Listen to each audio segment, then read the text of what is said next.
I carried a sick puppy through the longest night of my life, and I thought I was completely alone.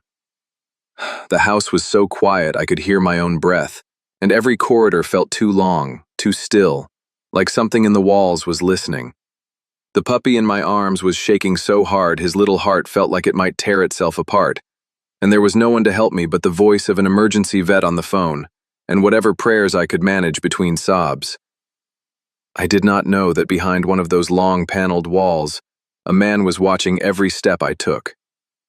I did not know he had never really left the estate, and I did not know that the reason his puppy could not stop trembling had nothing to do with poison, nothing to do with sickness, and everything to do with a secret buried under the floor beneath my feet. My name is Hannah Whitmore.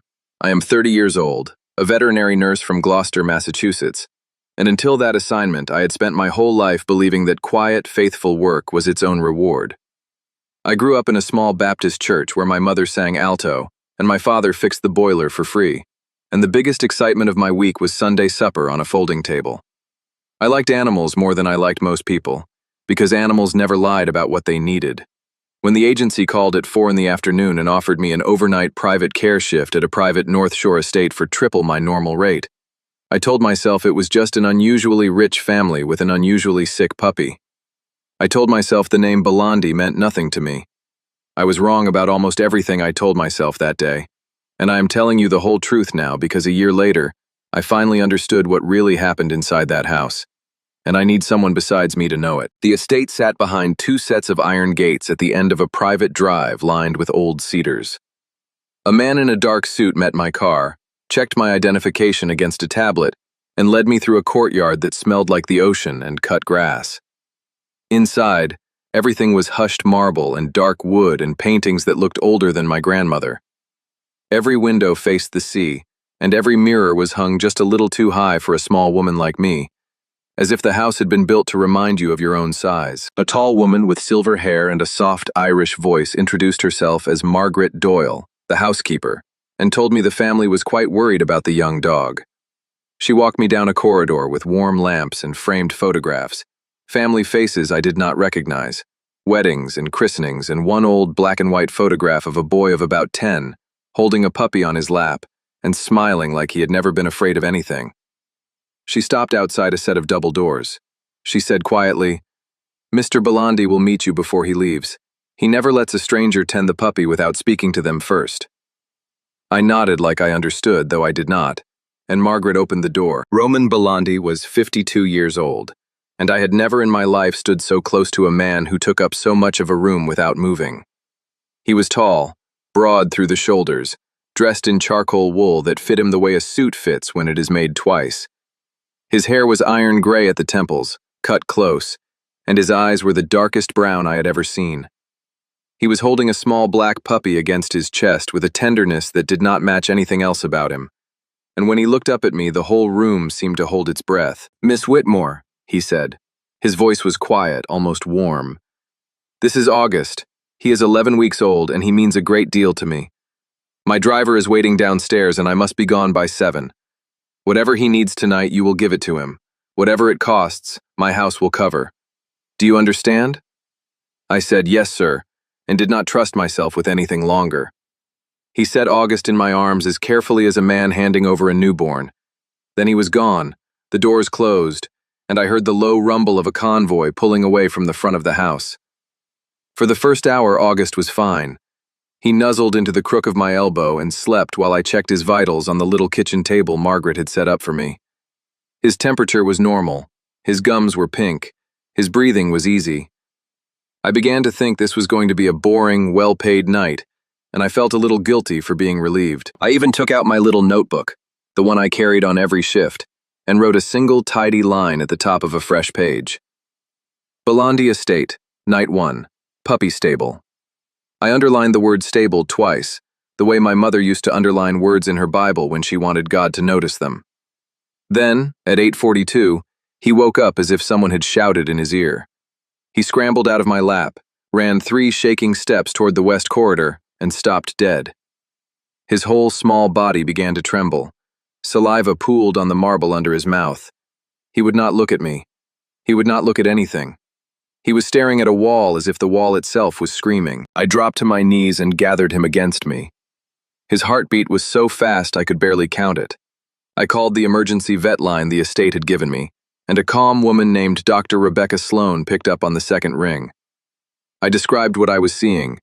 She asked me 20 quick questions about smells, foods, plants, cleaning products, chemicals, anything he could have gotten into. She told me to move him away from wherever he had first collapsed and to keep him warm, hydrated with a syringe, and monitored on the phone until she could reach the estate. She said, "Do not let anyone lock him alone in a crate. Distress this severe in a puppy can turn fatal in an hour." I told her I understood. I did not tell her that at that exact moment, 2 large men from the estate's security team were standing in the doorway telling me to do the opposite. The taller one said the puppy needed to go into the kennel room, alone, until Dr. Sloan arrived. He said those were the standing house rules. He said Mr. Belandi did not like people wandering the halls at night. I stood up with August pressed against my shoulder, and I heard my own voice come out steadier than I felt. I said, "I am the medical professional in this house tonight. Dr. Sloan is on the phone. She says he stays with me and he stays moving. If you want him in a crate alone, you can call Mr. Belandi and tell him you overruled his veterinarian. I will wait." The 2 men looked at each other. The tall one's jaw tightened. Then he stepped back into the hall, and neither of them said another word to me all night. I did not know at the time how strange that was. I did not know that in a house like that, a woman like me is not supposed to win an argument with anyone. I want to stop the story for just one moment, because if you are still with me, I need to say something honest. I did not come into that house looking for a man, or a story, or a life bigger than mine. I came for a paycheck and a puppy. If what happens next matters to you, if you have ever taken care of something small and helpless in the middle of the night, tap the like button and subscribe.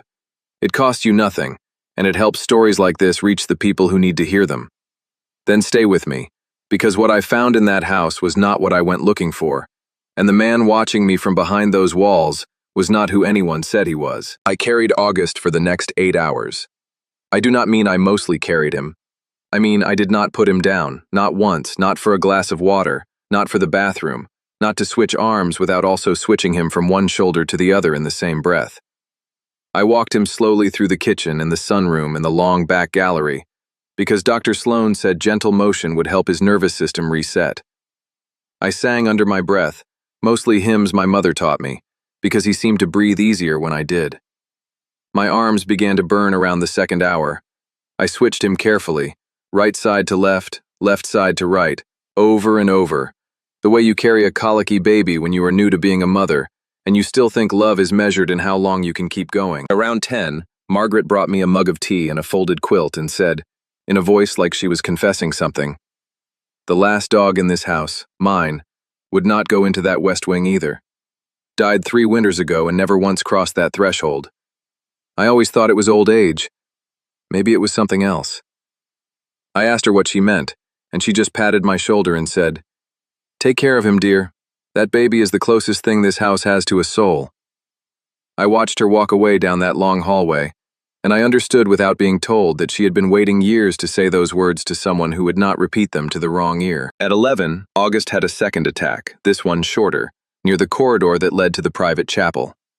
I moved him to the sunroom on the opposite wing, and within 10 minutes he was breathing evenly again and licking my chin. At 1 in the morning, Dr. Sloan finally arrived. She examined him for 40 minutes, drew blood, checked his eyes, his ears, his abdomen, and looked up at me with the strangest expression. She said, "Hannah, I have been doing this for 20 years.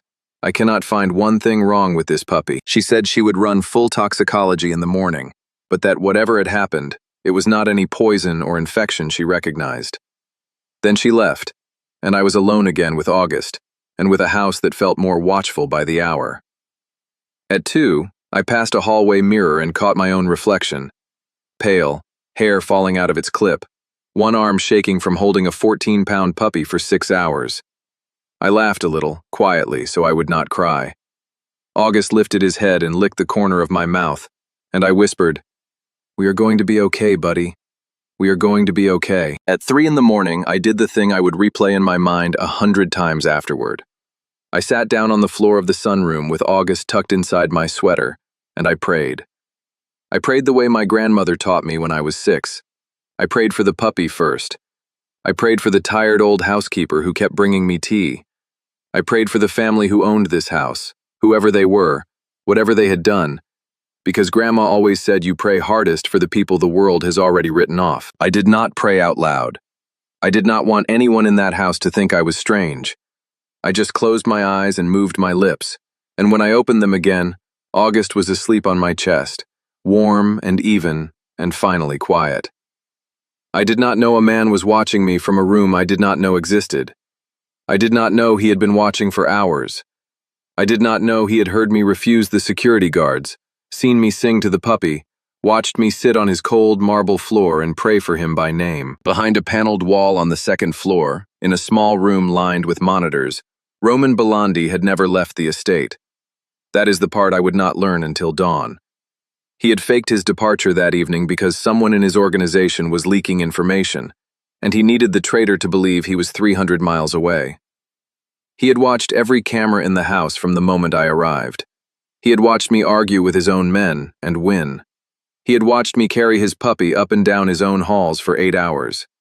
He had watched me sing hymns he had not heard since he was a boy in his mother's kitchen.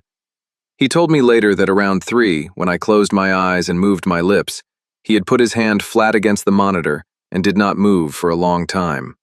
He said, "It had been many years, Hannah, since I saw a person be good when no one was watching.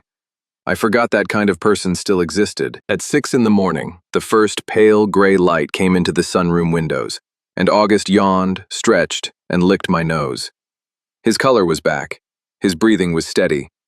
I was so tired I could not feel my hands. I heard a door open behind me and I turned.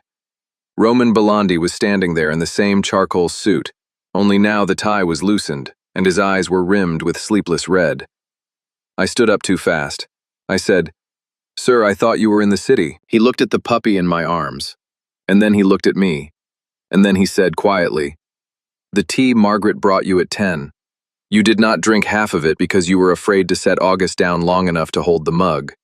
You sang him something about a shepherd and a valley around midnight. You prayed for my house at 3 in the morning. Miss Whitmore, I was here the whole time." I stared at him.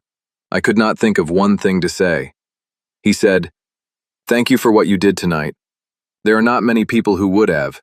There are almost none who would have if they thought no one was watching." I went home that morning, and I slept for 14 hours, and I told myself the assignment was over. It was not. Dr. Sloan called 2 days later and said the full tests had come back clean. No poison, no parasites, no neurological damage. Nothing. Roman's office called the day after that and offered me a 2-week contract to help August recover on site, at 4 times my normal rate, with mornings free for my church schedule and Sundays fully off. I told my pastor I was praying about it. I told my mother I was praying about it. I was really praying about the man in the charcoal suit, whose eyes I could not stop seeing when I closed my own. In the end, I said yes, because I told myself the puppy still needed me. That was the truest thing I said out loud that week, even if it was not the whole truth. For the next month, I drove out to the estate 3 days a week. I fed August, exercised him, monitored his weight, and every day, without fail, Roman Belandi found some quiet, unhurried reason to sit with us. He never touched me. He never once said a word that would have embarrassed my grandmother. He asked about my parents, and then a week later he arranged, without telling me, for a specialist in Boston to see my father's bad knee at no cost, and told my father it was a courtesy of a client who admired his daughter's work. He learned I took my coffee with 2 sugars, no cream, and after the 3rd day my mug appeared beside me already made. He noticed that I stopped what I was doing at noon on Wednesdays for a short devotional, and after the first Wednesday he made sure no one interrupted me, ever. Margaret told me one afternoon, dusting a shelf, that in 40 years she had never seen him make room in his day for another person's prayer, and I watched him too. I watched him kneel on the kitchen floor to feed a stray cat that had wandered in from the garden and refused to leave. I watched him sit for an hour with the estate's oldest gardener, a man in his 80s whose hands shook too much to prune the roses anymore, and just listen while the man talked about his dead wife.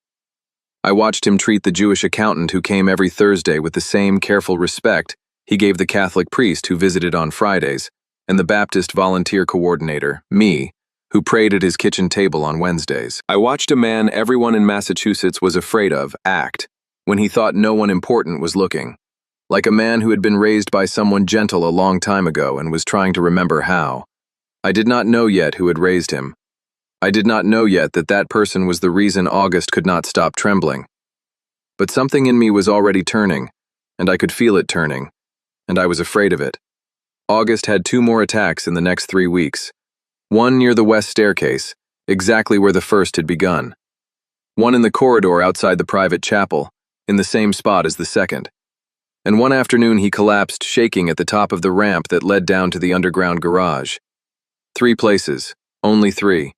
He was perfectly calm everywhere else in the house. Dr. Sloan came back twice more, ran more tests, threw up her hands and said, "This dog is not sick. Something in these 3 places is doing this to him." Roman listened without expression, and then, when she was gone, he looked at me across the kitchen table and said quietly, "Miss Whitmore, I would like your eyes on this. You see things people who work for money do not see." I told him I was not an investigator. He said, "You noticed my housekeeper was tired before she said a word. You are exactly the investigator I need." The clue came from my hands, not my head. I was resting my palm on the metal banister of the west staircase, waiting for August to catch up, when I felt it. A faint, high hum, just at the edge of what my fingertips could register. I told Roman. His face did not change, but the room around him did. Within an hour, he had a specialist in the house with equipment I had never seen before. Within 3 hours, we knew. There were ultrasonic emitters, tiny, hidden, wired into the estate's recently upgraded security system, positioned at the top of the west staircase, along the chapel corridor, and above the garage ramp. Emitters tuned to frequencies humans cannot hear and dogs cannot stand. That was what had been screaming at August every time he came near those walls. That was the noise inside the noise. Roman held one of the little devices in his palm for a long moment. Then he said softly, in a language I did not know, something that sounded like a prayer or a curse or both. The next question was who put them there. The obvious answer was the security contractor who had done last year's upgrade, a man named Sal Peretti, and Roman's men were sent to bring him in. They came back 6 hours later with word that Sal Peretti had been found in his own garage that morning, hanging from a beam, with a suicide note nobody in his family believed. Roman did not shout. He did not throw anything. He stood at the window of his library with his hands folded behind his back, and I watched a stillness settle over him that scared me more than shouting would have. He said without turning around, "Someone older than Sal Peretti knew about my walls." He said, "Someone who knew this house before I owned it." I did not understand what he meant then. I would. If you have made it this far with us, tell me something in the comments. If you were Hannah, standing in that library, watching a man you were beginning to love realize that someone he trusted had been lying to him for years, would you have stayed and helped him find the truth? Or would you have walked out the door while you still could? I want to know before you hear what I chose, because I did have a choice. And what I chose changed everything. I stayed, and that choice, made across a library table with a man whose whole world had just fractured, was the first choice in my life I had made without asking anyone's permission first. Roman had one of his oldest men pull the original architectural drawings of the estate, the ones from before the last 3 renovations, the ones from when the house was first built in 1919. And there, printed in faded ink on brittle paper, was a set of service passages I had never heard mentioned. Tunnels. Prohibition-era tunnels, dug when the coast north of Boston had been thick with rum runners, and the family that built this house had made its first fortune off Canadian whiskey. The 3 emitters were not scattered at random. They formed a perimeter around 3 sealed access points to that tunnel network. Someone had been coming into the house through those tunnels. Someone had installed the emitters not to hurt the puppy, but to keep the puppy, whose nose was better than any human's, away from the walls where they entered. August was never the target. August was the witness. He was the one thing in the house whose senses the intruder could not fool. So the intruder had chosen to torture him instead of silence him, because a dead puppy would have brought Roman home faster than a nervous one. We went into the tunnels the next night, Roman and 2 of his most trusted men and me, because I refused to be left upstairs while the mystery was in the ground.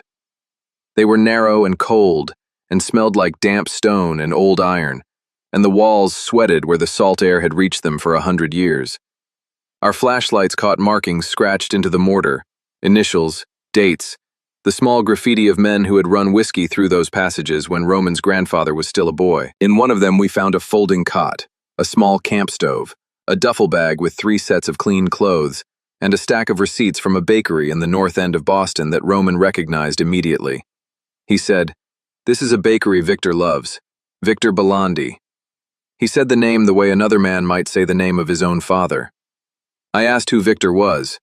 Roman said, "He is the man who raised me after my father was killed. He is my godfather. He is the closest thing I have had to a parent for 40 years. He said it flatly, like he was reciting a name off a headstone. Then he was quiet for a long time in that cold tunnel, and I understood without being told that a piece of him had just died down there in the dark. He picked up one of the receipts, folded it carefully into his coat pocket like a piece of evidence a lawyer would need, and said only, "He always did buy the cannoli for 6, even when he came alone." The evidence stacked itself the way evidence does once you know where to look. Victor Belandi, 79 years old, retired elder of the family, gentle, white-haired man who came to Sunday dinners and remembered every child's birthday, had quietly commissioned key pieces of the last renovation through 3 shell companies.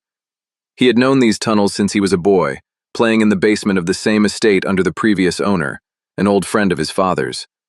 When Roman finally said it out loud, sitting at his own kitchen table with a cold cup of coffee going gray between his hands, he said it the slow way a man says the name of a sickness he has just been diagnosed with, and I could see him counting backward through every hard decision of his adult life, and quietly wondering which ones had ever really been his own. Victor summoned Roman 3 days later. He sent a handwritten note on the cream stationery he had used since the 1970s, carried by a young courier neither of Roman's men recognized. He asked Roman to come alone to the underground chapel at the far end of the oldest tunnel, the one that ran under the private chapel corridor, the one August had been screaming at for weeks. He said he wanted to explain everything. He said he owed Roman that much. I begged Roman not to go, or to let me come. Roman took my hand for the first and only time in that whole house, a brief, careful squeeze, and said, "Hannah, if I bring you into a room with him, either you or he does not come out of it. I will not gamble your life on the temper of an old man who lied to me for 20 years. Stay with August. Pray for me if you can." So I stayed above with the puppy in my lap, and I prayed, and I watched the clock, and I waited. Roman did not go into that chapel to kill Victor. That was what Victor expected. That was what Victor wanted, in a way, because a violent son would have proved the son still belonged to him. Roman went knowing exactly what he was going to say and exactly what he had already done. Before he descended those stairs, he had already, in the space of 48 quiet hours, sealed every tunnel entrance with reinforced concrete. He had already reassigned every lieutenant personally loyal to Victor to legitimate businesses far from the operations center. He had already transferred the family's shipping and real estate holdings, the only 2 legal arms of the empire, into a trust Victor could not touch. He had already sent word, through channels Victor could not intercept, that any move against Roman or the people around Roman would be treated as a move by Victor personally. He walked into that chapel not to end a life, but to end a reign. He told me afterward what happened down there. Victor sat in the small pew at the front of the chapel, hands folded, looking almost peaceful. He smiled when Roman came in. He said, "So you have figured it out, my boy. I always knew you would, eventually. Tell me you understand. Tell me you understand why I did it. Everything I did to make you what you are." Roman did not raise his voice. He said, "You did not make me, Victor. You made a version of me that needed you. That is not the same thing." Victor's face changed then. His hand moved toward his coat, and one of Roman's men stepped out of the shadows behind the altar and took the small pistol out of that coat without a single dramatic word. Roman said, "I am not going to kill you, Victor. I am not going to hurt you. I am going to take away the only thing you have ever wanted, which is to feel necessary. You will live out your years in the small house on the coast. You will have your books and your garden and your priest. You will have no telephones. You will have no visitors from the old life. You will die a private old man, and you will die knowing that I finished my life without you." He said Victor cried then. He said he did not know if he was crying for himself or for Roman, or for the version of the two of them that had never really existed. Roman walked out of the chapel, walked up the tunnel, walked into the daylight of his own courtyard, and did not look back. He came into the kitchen where I was waiting with August, and he sat down across from me, and he put his face in his hands. He did not cry. He just breathed, in and out, for a long time. The kitchen clock kept ticking above the stove, and outside the window the salt wind moved the pines the way it had moved them for 100 years, and I understood that some griefs are quiet the way stones are quiet. Then he looked up at me and said, "Hannah, I want you to stay. I want you to stay in this house. I want to build a life around you." My heart did what hearts do at that sentence, and then my heart did the harder thing, which was to keep telling the truth. I said, "Roman, I love you. I want you to hear me say that because it is true and I will not take it back. But I cannot build my life inside your life. Not because you are Catholic and I am Baptist. That is not the reason, and it was never going to be the reason. It is because I cannot put God first in my day and then go to sleep in a house whose walls are held up by things that hurt people. I would rather love you from a distance and stay who I am than stay here and lose the woman you say you love." He did not argue with me. He did not offer me money. He did not promise me anything he was not yet sure he could do. He just stood up, slowly, and said, "Then you should go home, Hannah. Go home while I still have the courage to let you." August was in my lap when I stood up, and I set him down on the kitchen floor, and he followed me all the way to the front door on his short legs, and I had to kneel and press my forehead to his and tell him to stay. I do not know if he understood. I know I barely did. I drove home that night and I cried on the coast road, and I told my mother when I got home that I had ended something that had never quite started. She held me the way she used to hold me when I was small, and she did not ask questions. My pastor did not ask questions either. My church did what my church always does. It made room for me and did not press me. I went back to my old shifts, my old apartment, my old routines, the small kitchen with the window that stuck, the church van on Sunday mornings, the retired Greyhound on 4th Street whose owner could barely afford her medication. I told myself I was healing. Some days I even believed it. Other days I would catch myself, standing at a stoplight, thinking about the way Roman had looked at me across a kitchen table the morning he learned who Victor really was, and I would have to breathe very slowly until the light changed. Almost a full year passed. I did not call Roman. Roman did not call me. I heard once from a friend of a friend that the Belandi organization had gone quiet in a way it never had before, that men had retired, that certain businesses had closed, that certain properties had changed hands, that a few of the older families up and down the coast were talking about it in careful, puzzled voices. I told myself none of it was my business, and I mostly meant it. The following summer, my church joined a coalition with 2 Catholic parishes and a small Jewish congregation to volunteer at a new community center that had just opened in an old warehouse district north of Boston. It was one of those places you hear about and think, that is exactly what this town has been needing for 30 years. Half of it was a senior day center, with a hot lunch program and a nurse on staff, and a room where old men played chess in the afternoons. The other half was a low-cost veterinary clinic for people on fixed incomes who could not otherwise afford care for their pets. Our first Saturday there, I walked in through the side entrance carrying a box of donated leashes, and I stopped in the middle of the hallway because there was a very large, very calm black Cane Corso sitting at the reception desk with his head on the receptionist's knee, and I would have known him anywhere. He lifted his head. He looked at me, and that huge dog got up from behind that desk and walked across the linoleum floor and pressed his forehead against my knees, exactly the way he had done the last time I had seen him, when he was 14 pounds and I was leaving his house. Roman was in the back doorway, in a plain gray sweater and dark jeans, sleeves pushed up, holding a mop. He looked older. He looked lighter. He looked at me the way a man looks at something he had made peace with, never seeing again. He did not run to me. He did not make a speech. He just set the mop against the wall, wiped his hands on his jeans, and said, "Hannah, welcome." Later, on a bench outside, with August between us and the smell of the ocean coming up the street, he told me quietly what he had done in the year I was gone. He had left the organization. Not on paper, not for show. He had actually left it, piece by piece, business by business, the same patient way he had dismantled Victor. He had returned to Massachusetts. He had gone to confession for the first time in 20 years. He had put every dollar he could into this building, and 2 others being planned, and he had done all of it without once picking up a phone to tell me. He said, "I did not want you to come back because I earned you. I wanted you to come back only if you found the man I became on your own." He said, "If you had never walked in that door today, Hannah, I would still be here mopping this floor, and it would still have been the right thing to do." I did not move in with him that day. I did not marry him that month. Our churches remained different.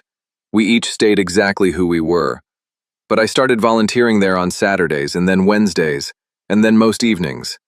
I met the old men who came for the chess games and the widows who came for the hot lunches, and I met the tired young mothers who brought sick cats in cardboard boxes because they had nowhere else to bring them. I saw Roman with them, patient in a way that had nothing to do with performance, and I saw him refuse over and over to let anyone call him sir. And one Sunday, months later, we finally had our first real dinner, in a small restaurant 3 blocks from the center, with August asleep under the table between our feet. And I understood that a man had watched me carry his sick puppy through the longest night of my life, and had used that night, and everything that came after, to become someone worth being watched back. If you have stayed with me through this whole story, thank you, truly. If it moved you, if you have ever been the quiet person doing the right thing in a room where no one seemed to be looking, please like this video and subscribe, because there is always someone watching, and sometimes it is the very person your kindness was meant to reach. Tell me in the comments what you would have done in that kitchen the night I said goodbye. I still think about it. I think I always will.